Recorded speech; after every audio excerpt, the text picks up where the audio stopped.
Hello, my fellow page turners, and welcome back to the channel. I'm Matthew, the man with a hat who reads, and let's do another adaptation discussion today. This time I'm going to be talking about Neil Gaiman's Stardust. Now, Stardust was adapted into a movie in 2007. I actually saw the movie before I read the book.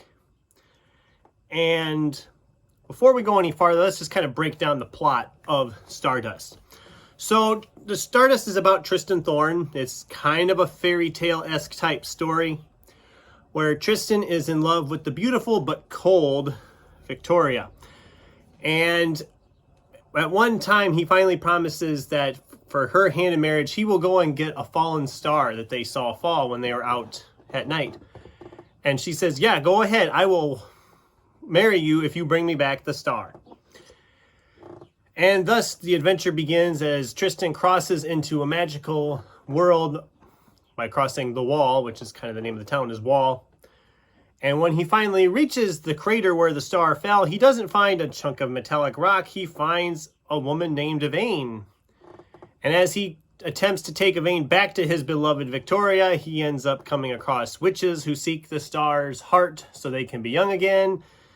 And a bunch of princes that are seeking the star because there's a stone around his neck that'll make them the next king of the kingdom. And thus the chase is on, the adventure begins. And this is one of the rare instances, I think, and this might be an unpopular opinion, but this is one of the rare instances where I actually think the movie adaptation is better than the original book. Now, before you start throwing things at me, let me explain. 90% of the time, we all know the book is better than the movie or the TV show or whatever. We all know that. But Stardust does something very interesting with itself. So the first half of the movie kind of covers probably about the first 3/4 of the book. And it's a very faithful adaptation up to that point. It covers everything the book has almost to a fault. Everything is there. And for those who've read the book or seen the movie, I'm probably going to get into spoilers because that's where things kind of change a little bit. So if you haven't read the book and you don't want it spoiled, or haven't seen the movie, you don't want it spoiled, thanks for watching, but I'm going to go into spoilers now. So here we go. The book, as soon as they get to the Sky Pirates, it kind of glosses over the Sky Pirates and we come up to our conclusion of the book. The movie makes a very interesting decision as we focus a lot more on the Sky Pirates. Now, for those who are wanting a faithful adaptation, they're probably crying foul. But here's what's great about it. The book pretty much glosses over a lot of it, and all of a sudden Yvain and Tristan are in love with each other. And it seems like it comes out of nowhere in the form of the book. But in the movie, with them on this pirate ship, and we have a nice little montage of them on spending their days and evenings on the pirate ship, you see kind of the relationship start to bloom. You see Yvain starting to care more for Tristan. You see Tristan starting to realize that maybe Victoria isn't for him and Yvain is. And you also get probably the best line of the whole movie from the pirates. And no, it's not the line about, doesn't matter, it's okay, Captain, we always knew you was a whoopsie. No, I'm not talking about that line. I'm talking about reputation, you know, years to build, seconds to destroy. Because that is so true. It's a great line. I love that line. It's beautiful. Anyway, so you have all of that, which immediately makes the movie that much more interesting because the book glosses over them falling in love. It just is like, oh, yep, they're in love now, whatever. Whereas the book, it actually kind of shows that relationship develop. Then it kind of goes faithful to the book again for a little while. And then we get to the climax. Now, here's where it really is different and why the movie's better.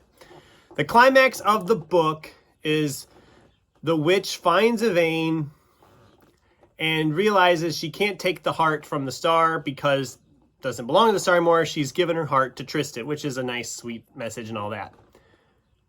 And the witch just kind of goes on her way, and that's the end of that whole subplot, which is nice, but the movie, the movie goes off, and we have a great climax with the witch and her sisters. We actually see some witchcraft being done. We see Tristan have to fight a voodoo doll version of one of the prince's corpses, which is really fun. It gives us a really cool scene of the last prince dying. Whereas in the book, it's just, oh, he's bit by a snake and he dies. No, in the movie, we literally have the witch using a voodoo doll, breaking his arm, breaking his leg, and then dropping it in a fountain so we see him floating and drowning even though he's not really in water. And it's terrifying and entertaining at the same time. And then we get all this other amazing action and fun, and this is a better climax, and it's a more interesting climax. And then it does conclude very similar to the book anyway, but it's just like, I love that the filmmakers went off in a different direction, and I'm sure they had Mr. Gaiman's blessing, but I think it's a better ending than the book. And the book is good. I still love the book, but I like the movie just a little bit more. I think I like the movie more. So as far as adaptions go, like I said, the first hour of the movie is a very faithful adaptation of the book. It's it's almost flawless, an adaptation. But when it goes off on its own, it does it in a way that I do think the movie is slightly better than the book. And that's my thoughts on Stardust, the movie and the book. What did you guys think? Have you read the book? Have you seen the movie? Which is better in your opinion on that? I'd love to hear from you in the comments down below. I'd love to argue with you if that's your thing. If you think, no, the movie is always right. The movie's always worse than the book. I understand where you're coming from because usually I'm agreeing with that. But in this case, I have to disagree. I think this is a rare instance where the movie does it better than the book does. But anyway, thanks for watching. And until next time, keep turning pages and watching movies.